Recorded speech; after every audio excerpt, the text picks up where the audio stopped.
আসসালামু আলাইকুম। বাংলাদেশ বিমান বাহিনীতে বিমান সেনা পদে আবার নতুন করে নিয়োগ প্রকাশ করা হয়েছে। তো আপনারা যারা বিমান বাহিনীতে বিমান সেনা পদে আবেদন করবেন, তো আজকের ভিডিও তাদের জন্য। তো আমরা এই ভিডিওতে আপনারা কারা কারা আবেদন করতে পারবেন, কী কী যোগ্যতা লাগবে, সকল বিষয়ে সুন্দরভাবে আলোচনা করা হবে। তো চলুন শুরু করি।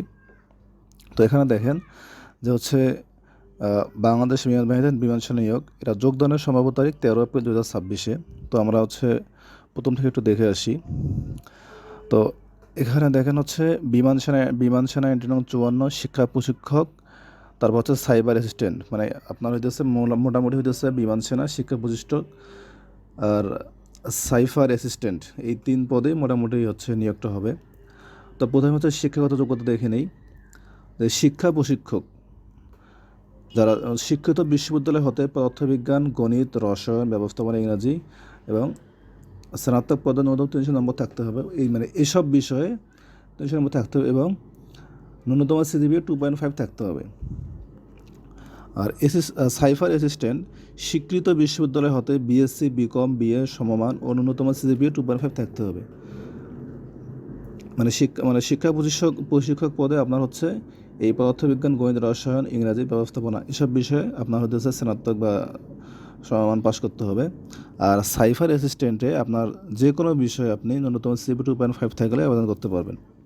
আর টেকনিক্যালে এসএসসি বিজ্ঞান শাখার ন্যূনতম জিপিএ 3.5, নন টেকনিক্যাল এসএসসিতে যে কোনো শাখায় জিপিএ 3.5। মানে আপনি টেকনিক্যালে আবেদন করতে আপনার অবশ্যই বিজ্ঞান শাখা লাগবে এবং নন টেকনিক্যালের ক্ষেত্রে আপনি যে কোনো শাখায় সায়েন্স, আর্টস, কমার্স যে কোনো শাখা থেকে আপনি আবেদন করতে পারবেন।